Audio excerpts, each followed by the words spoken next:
नमस्कार, मी महाराष्ट्र मनशाला तारोदे शशिकांत आप्पा पाटील।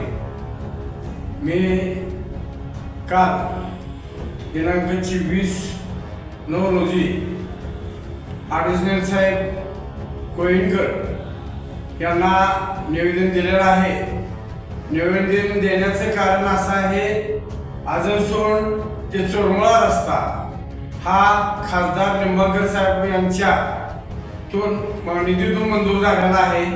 गेले अनेक दिवस ह्या रस्त्यासाठी ह्या कामाचं एस्टिमेट केलं आणि ग्रामपंचायतीने ती काम मला करू दिलं नाही, म्हणून ती काम मी ऑनलाईन टाकलं आणि ऑनलाईनचे निविदा चालू असताना आचारसंहितेच्या ह्याच्यामध्ये ती निविदा थांबल्या गेली।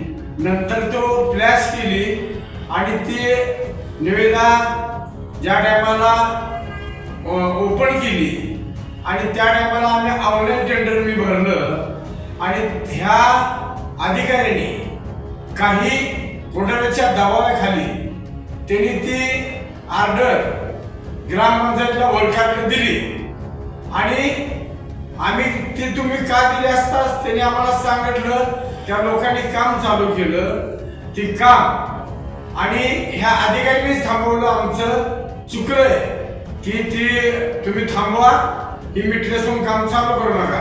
त्या ग्रामपंचायतीला सांगितल्यानंतर ती ग्रामपंचायत थांबली आणि आता आम्हाला 1 महिना झालं आम्हाला सांगतात आज या उद्या हा विषय संपवून टाकू।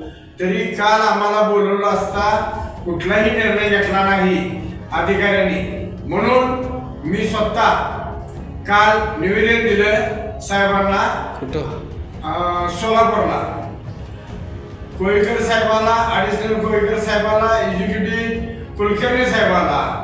त्यांना स्वतः त्यांच्याशी चर्चा झाली आणि चर्चा झाल्यानंतर त्यांनी सांगितलं की आम्ही 2 दिवसात निर्णय घेतो, परंतु मी त्यांना अशी भूमिका सांगितली, 2 काय तुम्ही 4 तारखेच्या अगोदर हा निर्णय तुम्ही घ्या, नाहीतर मी महाराष्ट्र मनसेनेच्या वतीनं आंदोलन करणार आहे आणि नाही मला न्याय मिळाला तर शेवट मी कोर्टात न्यायालयाकडे दाद मागण्याची मी स्वतः मागणार आहे।